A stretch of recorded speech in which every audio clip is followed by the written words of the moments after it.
We interrupt our programming to bring you the following special report. The Ryan Report. Whatever opinion they had ain't gonna change nothing I'm doing. What was the story he told? Because I was there. It's time for the Ryan Report It's like Jay-Z, all eyes on us.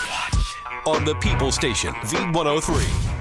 We're not loving Conrad Murray oversharing. And that's a new term on the morning show. When people just, it used to be TMI, but oversharing is when people start talking and oh, okay, then they're like, hey,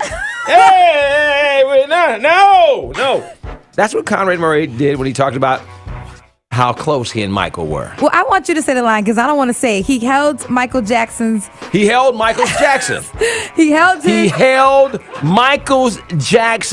every night. He's saying the mystery around around Michael being the father of children is solved because he says Michael didn't even know how to put on a prophylactic of protection, so he had to do it for him. Oh.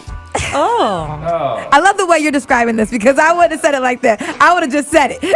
He also said that he would hold Michael Jackson every night to insert a catheter so Michael would not use the restroom as he was in those deep sleeps. Yes, this was all in a 60 Minutes version of an Australian interview where he gave these details. And he also claims that Michael Jackson's not the father of the kids. They all have different fathers. And he told him that he never slept with Debbie Rowe before. So he also said that Michael was clairvoyant, saying he looked at him once and said, for the rest of your life and my life, our names will become inseparable.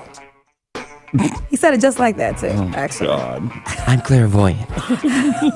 Then Joe Jackson said, I'm clairvoyant, too. I predict you need to send some money down to me. It's been a while. Let's move on now to other entertainment news. They always talk about the most influential people of the year. Yeah. What about the least? Who means absolutely nothing, and why are you still famous? There's a list according to GQ. Okay, so number 5 comes in with Pope Benedict saying that the old Pope was way better than this one. Number 4, Justin Bieber. Number 3, Anthony Weiner. Number 2, Paula Deen. And number 1, Ryan Cameron, you do the honors. Dennis Rodman. Yeah.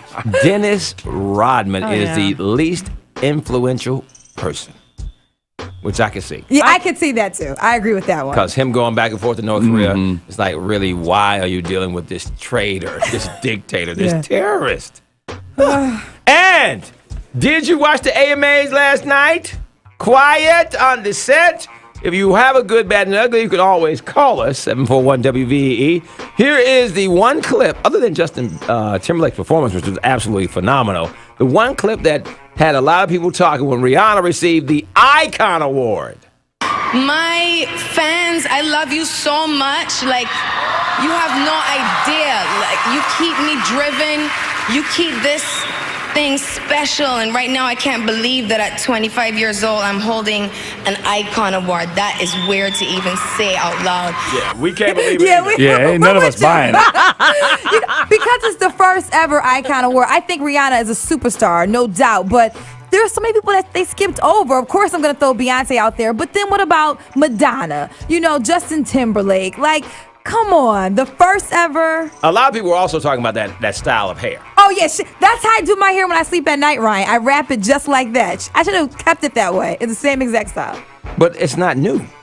Well, I never see anybody. Well, I have. That's because before. you're young. Mm-hmm. If you're watching V-13.com now, you know the originator of that style was Prince in Under the Cherry Moon. Wait. That is the exact same style as Rihanna. And of course, a little trivia for you. What does that say, Kendra G? I don't know. Read it out loud, Kendra. Okay, Worka Sto. No, read it again. I can't pronounce it. Say it. Rika Sto. Recca. Sto. Yes, correct. Do you know how to use that in a sentence? I do not know. Oh, you don't? I do. I know, yeah. Crash D? I went down to the record store and bought me a new CD. Yeah. If you want to buy a record, you go to the record store. Record store. Straight from Under the Cherry Moon, which you don't know about because it was 1986 and you're young. V103. And if you don't know, now you know. The Ryan Report. The Ryan Report. The Ryan Report. V103.